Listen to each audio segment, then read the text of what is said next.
Church said you had a telegram. Coroner's verdict on Patrick Morris. Suicide. They'll blame me. You were strong. He was weak. Who's to blame for that? Does he think you put a gun in your mouth if you go under? I bear you no ill will, Mr. Fane. I've told you to spend time in Mrs. Chamberlain's company is to be contaminated. Are you gonna quit working at that house? We must be pretty bad for you to work 2 jobs and live like a servant. I had a letter from Mrs. Fane today. She means to call on me. I'll see her, I suppose. Haven't you ever wanted a woman who thinks only of you? Miss Turner, is something keeping you?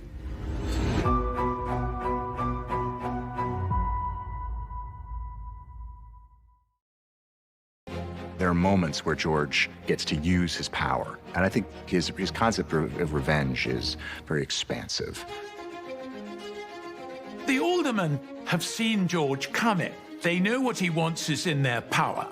And they think they have the power to make 3 fortunes out of George. But they have underestimated George. George finds himself in a position where he has to essentially risk all of his capital in order to protect himself from the aldermen.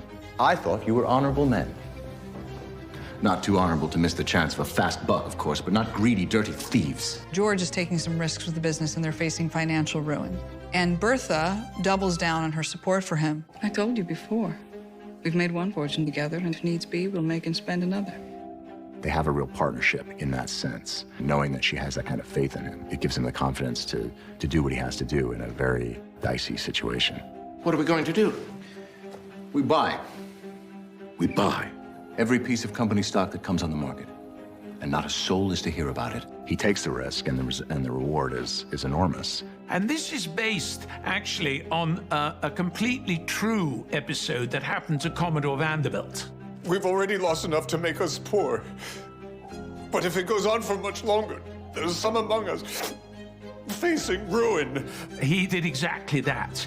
And I think 2 or 3 of them committed suicide at the end because he ruined them all. I am Cornelius Eckhart III. I thought it was you. We know that Ada had a love that wanted to marry her and that he was refused by her father. But then Cornelius isn't actually that great love.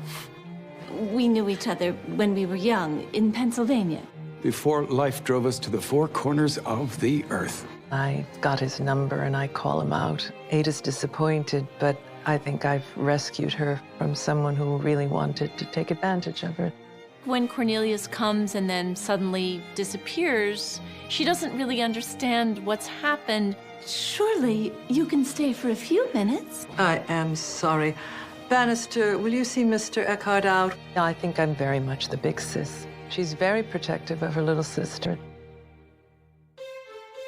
I can say, hand on heart, there is no man living who cares more for you than I. I think his intentions are always sincere and earnest, and he really cares about her. Let me spend what remains to me of life in the sole cause of making you happy. He's really kind. He's a good man. He wants to be successful. He has a lot of dreams and big ideas, and he goes and gets them. She's trying to find her path toward a meaningful and effective life, and part of that is building a home and a family that she has lost. Miss Scott? But you never mentioned you were... It's really interesting to see Peggy be in this white publishing office where she's faced with a choice that many of us are faced with in many different ways. Do you sacrifice your authenticity for access to this space to where we were told is the upper echelon?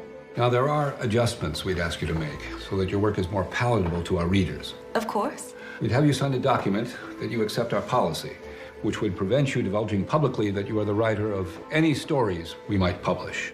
Many Black Americans walk through difficult, uncomfortable situations where you understand that you need to keep your job.